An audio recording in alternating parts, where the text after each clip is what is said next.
Hello. Then what? John! It's 3:00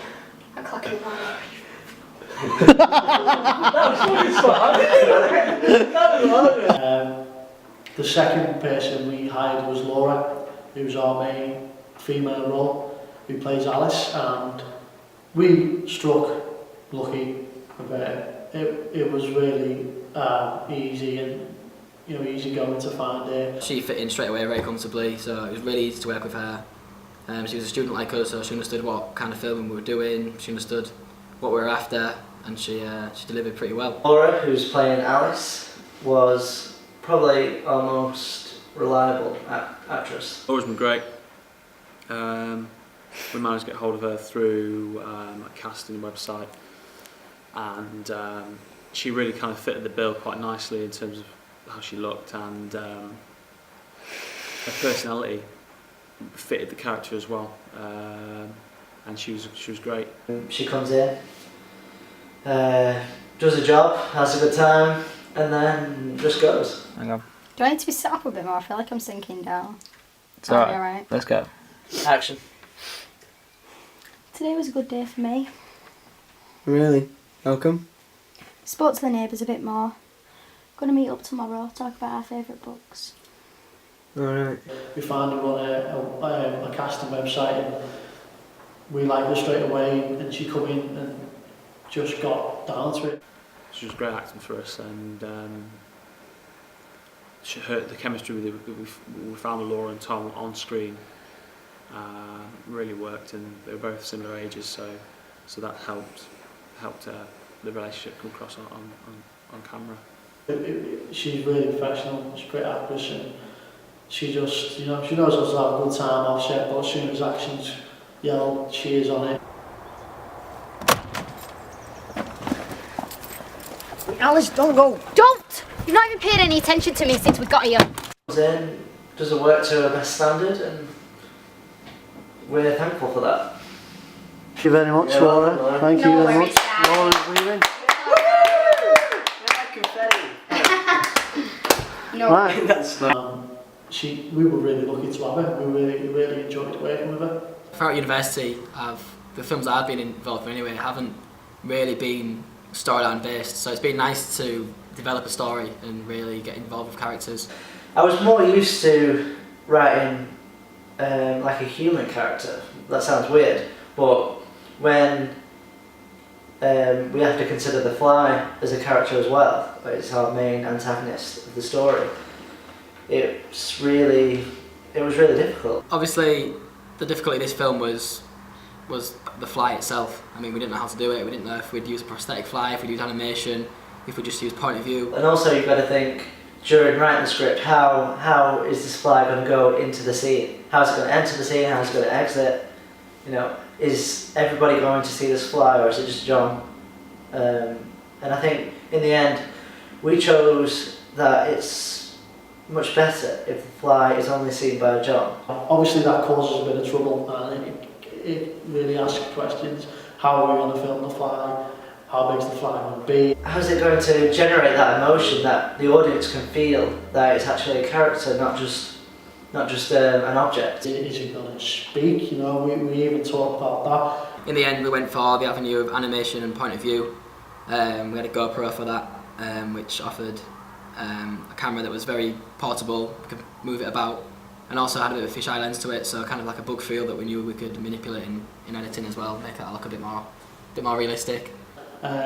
This has really been fun way to do it, really, to use two cameras. What we've got here is Dan doing the GoPro, and he's actually learned from a fly how to move like a fly. So basically, he's a fly. Let's watch it. Let's watch it. He lived on a fly farm a couple of years, but I don't know. I call it more of a fetish, but Pretty sure his That's brother's me. fly. oh, for sure. Yeah, yeah. His brother Jimmy. Jimmy John. Yeah, Jimmy. Yeah, he was born in the lava. You have to be the fly. For sure. So I don't know who wrote I've been that, living around but, yeah. garbage cans and piles for the last few weeks now. I kind of smell a bit, and it looks good on screen. But the one thing that we thought really hard about and come to the decision quite late on was how we were going to put the fly on camera. We really wanted to add something different to the film. So we got animation in. A bit blurred because it's probably been focused. So like there, you know, like just come across screen. Yeah, you definitely need to see it. Yeah, maybe. What you want is a reflection, wouldn't you? You want it to see black out the reflection. Yeah. Could you do that? A guy called Tom Spencer. We got hold of him through the university. He was recommended by his tutor, so we knew he was going to be good. And he's a great lad, and he's an absolute whiz in the animation studio. We got Tom in for the animation, and he was great. He knew what we wanted, and you know he's a uni student himself, so he knew the importance of it. Knew it was our third year piece, and took the time out of his own day really just to help us out with it and do it himself.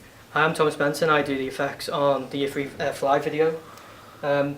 Basically, they came to me and said, do you want a fly to be animated? The first thing I do is I judge the camera movements.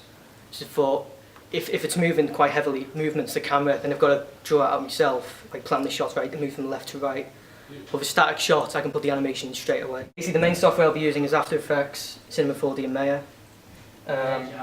First of all, they came to me and said, do like a distant one, like a black dot flying in the air. So then you render it out and then export it to MP4 to give it to the lads, and then they do what they do with it. So you know, we had to show how the fly was actually going to be shown, and we've used GoPro, we've used animation, we've used the point of view, and it's the combination of it together has created some good suspense, and also it just made the film stand out and it just looked very good.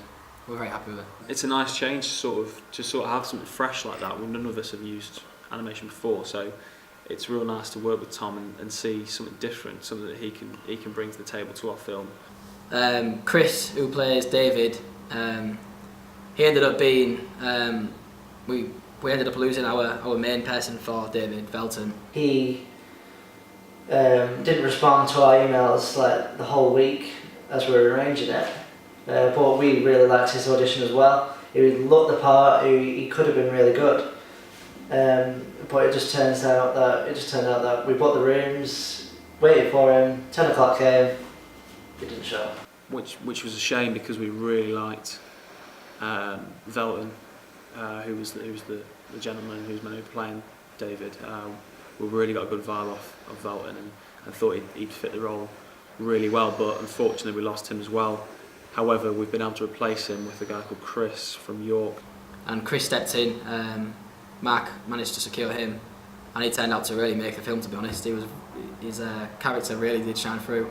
We wanted somebody to be quirky and we wanted somebody to be a bit old but youngish.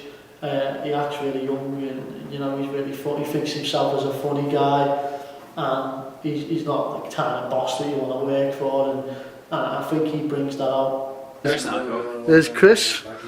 Chris. He's playing the actor David. How you feeling, Chris? I'm feeling good at the moment, feeling well. You having a good time? It's all going well, I'm settled in now. What do you think about the crew? I think they're all they're nice. Yeah. They're alright.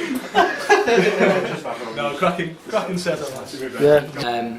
The last scene was really fun to film. It was just a shame that we weren't all there. Dan had to, he was working, so he couldn't be there.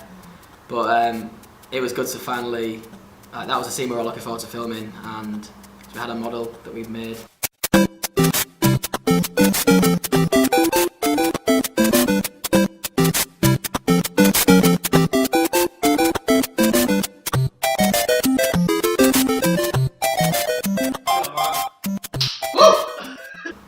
And smashed up.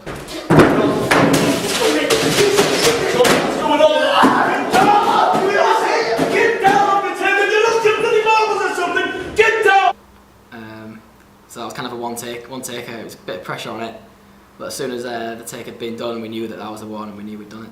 Yeah, Pete, mad man. Pretty good, I think he went alright. I've got bruised knees. How's your knees? Knees are hurting. He's also ruined the uni table, marks all over it. Ruined his model. Oh God! Took Mark all night to make that. Oh man. one of the best things about making this film is the crew you work with. And I'm fortunate enough to work with my friends from university. Final day, Tom. Filming. It's been 5 days with your lovely face. How do you feel? Mixed emotions. Obviously, when it's all going to end, it's going to be quite sad. But apart from that, no, it's alright. It's going to be okay. Long. Yeah. What about the writer? How do you feel it's gone? Final day? It'll be sad to let it go, but that's what we're going to do. Just got to let it fly. Yeah. Oh, see what I did there? What was that? Is it till Thursday? Last day.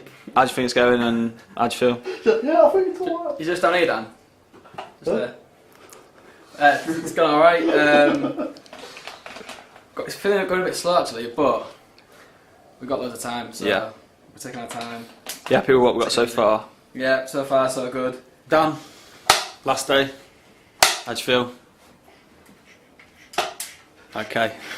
Second to last scene, Will. Yeah. How you feeling? Good mate, good mate. It's going to be a good day. Just hoping to nail this last one, it's the big one. How do you think the film's gone? Good. Very good. Yeah. Enjoy being camera on? Loved it.